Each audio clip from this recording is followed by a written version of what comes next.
Hello dear students, my name is Sudarshan Goswami. और friends, मैं आपको केमिस्ट्री का फर्स्ट सेकंड चैप्टर पढ़ा रहा था, सॉल्यूशन वाला। उसमें मैंने कल एक क्वेश्चन पढ़ाया था आपको जिसका नाम था सॉल्यूशन। और सॉल्यूशंस के टाइप्स क्या होते हैं, कितने टाइप्स के सॉल्यूशंस होते हैं। ठीक है फ्रेंड्स, अब यहाँ मैं आपको बताऊँगा मोल फ्रैक्शंस के बारे में और मोलरिटी के बारे में। दो चीज़ें यहाँ पर बताऊँगा, मोल फ्रैक्शन और मोलरिटी। ठीक है, मोलरिटी मैं आपको बाद में बताऊँगा और इसके बाद में फिर मैं आपको परसेंटेज मास भी बताऊंगा। तो दो क्वेश्चन आज हम करेंगे यहाँ पे, एक तो मोल फ्रैक्शन और एक मोलरिटी। ठीक है फ्रेंड्स, अब मैं आपको यहीं पे बताना चाहता हूँ कि मोलरिटी और मोल फ्रैक्शन है क्या चीज़। तो दोनों फ्रेंड्स यहाँ पे दोनों क्या है, कंसंट्रेशन है। क्या है? कंसंट्रेशन। कंसंट्रेशन क्या होता है फ्रेंड्स? तो किसी भी सॉल्वेंट में मोल्स की संख्या जितनी ज़्यादा होगी तो वो उसकी कंसंट्रेशन ज़्यादा, और यदि मोल्स की संख्या कम हो तो कंसंट्रेशन कम। ठीक है, इसको मैं डिटेल में बताऊंगा आपको कंसंट्रेशन में। पहले आप मोल फ्रैक्शन और मोलरिटी दोनों को समझ लीजिए। ठीक है फ्रेंड्स, तो देखिए देखिए फ्रेंड्स, यहाँ पे क्या लिखा है? मोल फ्रैक्शन लिखा है। क्या लिखा है? Mole fraction.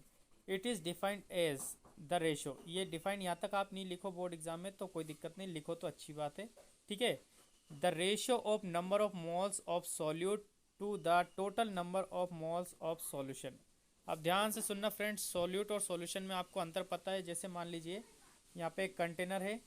ठीक है, कंटेनर में मान लीजिए हमने एक में क्या भर दिया, वाटर।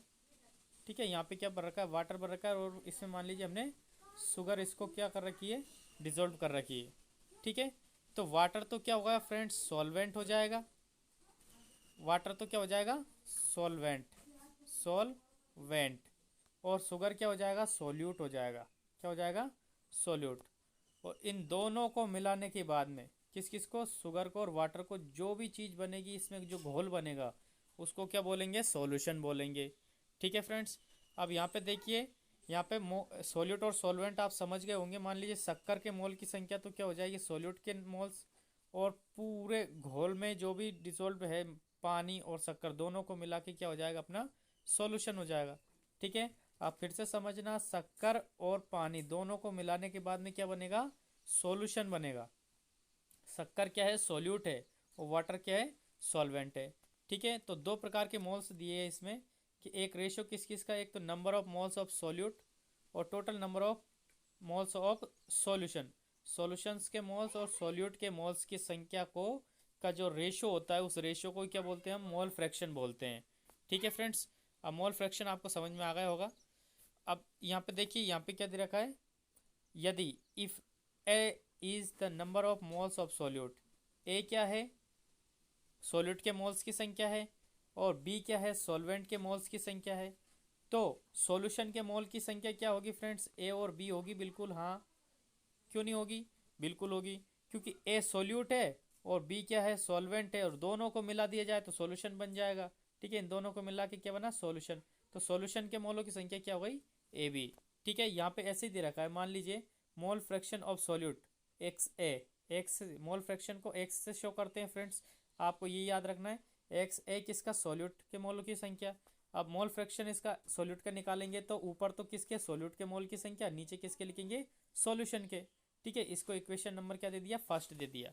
ठीक है, मैं यहाँ पे आपको फिर से अच्छे से समझाने की कोशिश करूँ, देखिए।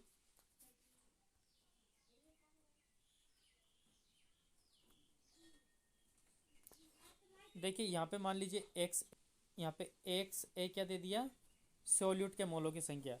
तो सोल्यूट के मोलों की संख्या मान लीजिए, सोल्यूट के मोल फ्रैक्शन, माफ कीजिए, सोल्यूट के मोल फ्रैक्शन निकालेंगे तो एन ए तो क्या है, सोल्यूट के मोलों की संख्या, और N A plus N B क्या हो गई, सॉल्वेंट के मोलों की संख्या। और इन दोनों को मिला के क्या हो गई, सॉल्यूशन के मोलों की संख्या। इन दोनों को रेशियो क्या कहलाता है, मोल फ्रैक्शन कहलाता है। ऐसा ही वहाँ पे लिखा, यदि बी का यदि हम करें तो बी का क्या आएगा हमारे पास में, जैसे मान लीजिए सॉल्वेंट के मोलों की संख्या, मान ली मोल फ्रैक्शन निकाले तो एक्स बी में सॉल्वेंट के मोलों की संख्या क्या हो जाएगी यहाँ पे, तो माफ़ कीजिएगा, सॉल एक्स बी यानी सॉल्वेंट के मोल फ्रैक्शन निकालेंगे तो एन बी तो क्या हो जाएगा फ्रेंड्स, सॉल्वेंट के मोलों की संख्या। और एन ए क्या हो जाएगा, सॉल्यूट के मोलों की संख्या। और एन बी क्या हो जाएगा, सॉल्वेंट के मोलों की संख्या। ये दोनों मिला के क्या हो जाएंगे, सॉल्यूशन के मोलों की संख्या। ये रेशियो क्या होता है, ये रेशियो ही होता है क्या, मोल फ्रैक्शन।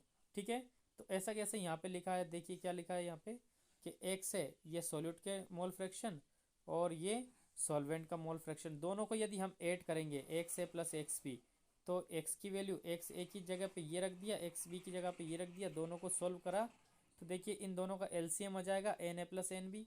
ठीक है, यहाँ पे N B plus N A यानी कि N A plus N B, इन दोनों को कैंसिल कर देंगे तो 1 आ जाएगा।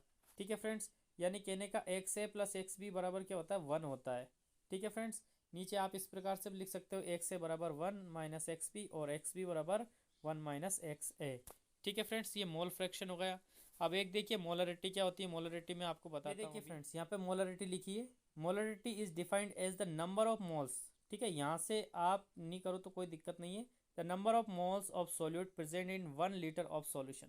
अब ध्यान से सुनना फ्रेंड्स, यहाँ पे सॉल्यूशन दे रखा है और लीटर यानी कि वेट बाय वॉल्यूम कंसंट्रेशन है। ये वेट बाय वॉल्यूम कंसंट्रेशन का मतलब क्या होता है मैं आपको आगे नेक्स्ट वीडियो में बताऊंगा।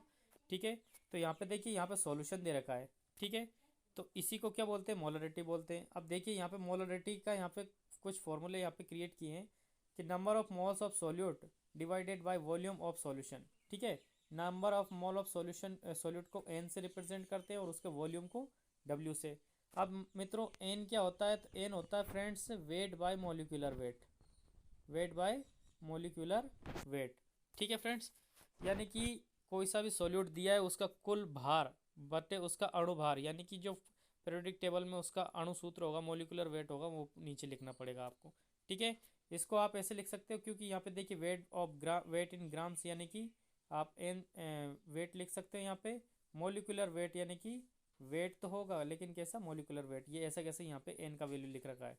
ठीक है, तो इसी वैल्यू को हम यहाँ पुट करेंगे कहाँ पे, यहाँ पे, यहाँ। तो क्या आ जाएगा आपके पास में, weight by molecular weight into 1000 divided by V. ठीक है, क्योंकि ये लीटर में दे रखा है, लीटर को जब हम ml में चेंज करेंगे तो 1000 से ऊपर क्या करना पड़ेगा, मल्टीप्लाई करना पड़ेगा। ठीक है, इसी प्रकार यहाँ से इसी प्रकार से ये सब चीज़ें दे रखी है। ठीक है, ये थी इसकी क्या थी फ्रेंड्स, मोलरिटी। इसका फॉर्मूला भी यहाँ पे बिल्कुल वैसा वैसे ही दे रखा है जो मैंने आपको अभी बताया था, वही याद रखना है आपको। कौन सा, weight by molecular weight, weight by molecular weight into 1000 divided by V, ये मोलरिटी का ओरिजिनल फॉर्मूला है। ठीक है फ्रेंड्स, इसको आप एग्जाम में पूरा ऐसा कैसे लिखेंगे। अब यहाँ पे एक नोट दे रखा है, ये नोट याद रखना आपको। Molarity is the most common way to expressing concentration of solution. Solution की कंसंट्रेशन निकालने के लिए मोलरिटी सबसे इंपॉर्टेंट चीज़ है, वो बहुत ही ईजी होती है लेबोरेटरी में।